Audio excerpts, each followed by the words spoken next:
Before he scores a single goal, before he even laces up a boot, Cristiano Ronaldo has already made more money than most people will see in their entire lifetime. Not from football.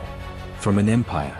Right now, as you're watching this, CR7 fragrance bottles are flying off shelves in Dubai. His hotel in Madeira is fully booked 3 months out. Teenagers in Brazil, Indonesia, and Nigeria are wearing his underwear brand without thinking twice about it. His Instagram just earned him somewhere north of $1 million from a single post. And somewhere in Riyadh, his lawyers are closing a deal that has nothing to do with a ball. This is the story of how Cristiano Ronaldo built something that no defender can stop, no transfer fee can measure, and no retirement can end. This is the billion-dollar empire behind the man.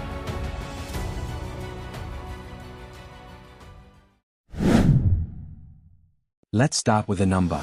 Not his goals, not his trophies. Just one number. $500 million.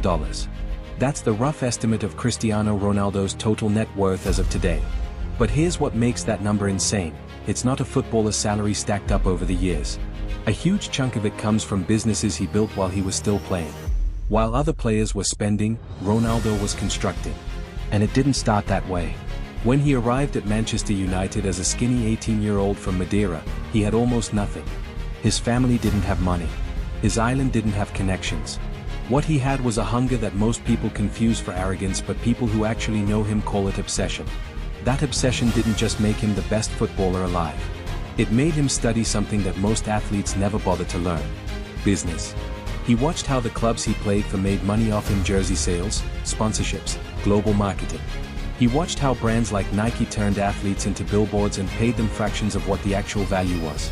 He wasn't bitter about it. He was taking notes.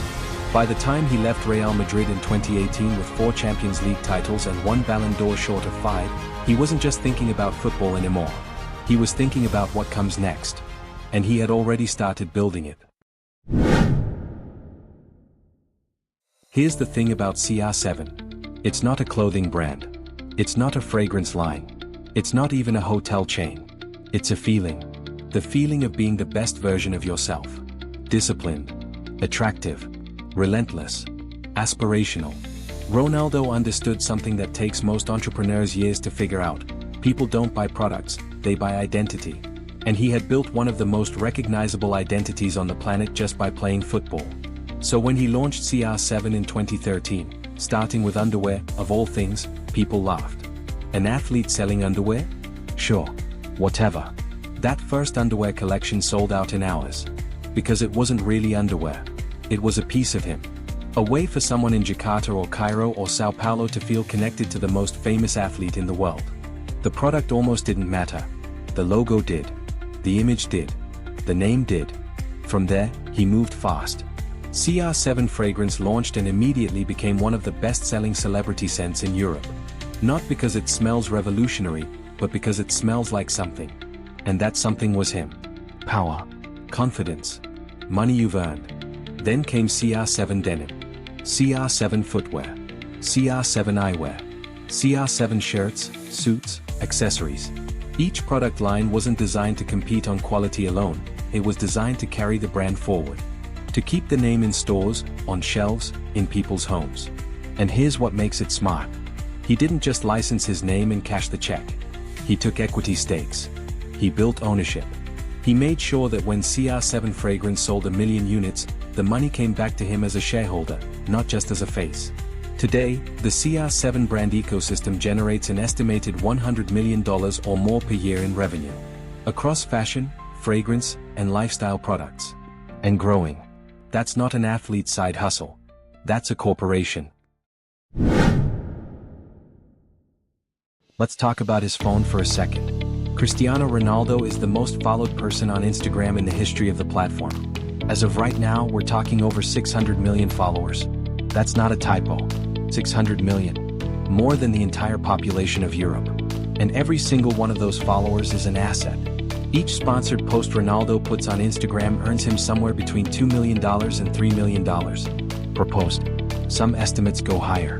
A single photo, taken on a phone, posted from wherever he happens to be, worth more than most people's entire career salary. He doesn't post for every brand. He's deliberate about it.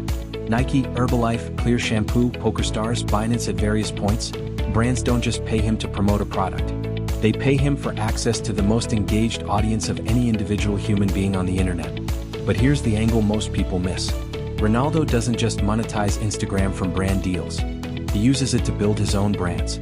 Every CR7 fragrance launch, every new hotel opening, every fitness post, every gym selfie, it all feeds back into the empire.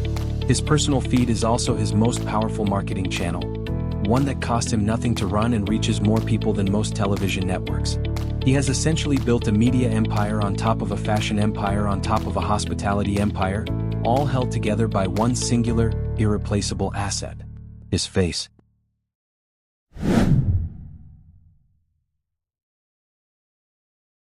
Most athletes play the game. Cristiano Ronaldo played the game and then built a second one running in parallel, quieter, less visible, and in many ways more impressive. Because anyone with enough talent can score goals.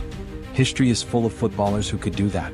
But building an empire that generates money across 6 different industries, on 5 different continents, in dozens of different currencies, while you're still physically competing at the highest level of the sport, that takes something else entirely. It takes the same thing that made him wake up at 6 a.m. in Manchester when everyone else was sleeping. The same thing that kept him in the gym after training when teammates had gone home. The same obsession that the world watched for decades and called dedication, discipline, greatness. He didn't just pour that into football. He poured it into everything he touched. And the result isn't just a career. It isn't just a net worth figure. It's an empire, built by one man, from nothing, on an island in the Atlantic that most people still can't find on a map. And it's nowhere close to finished.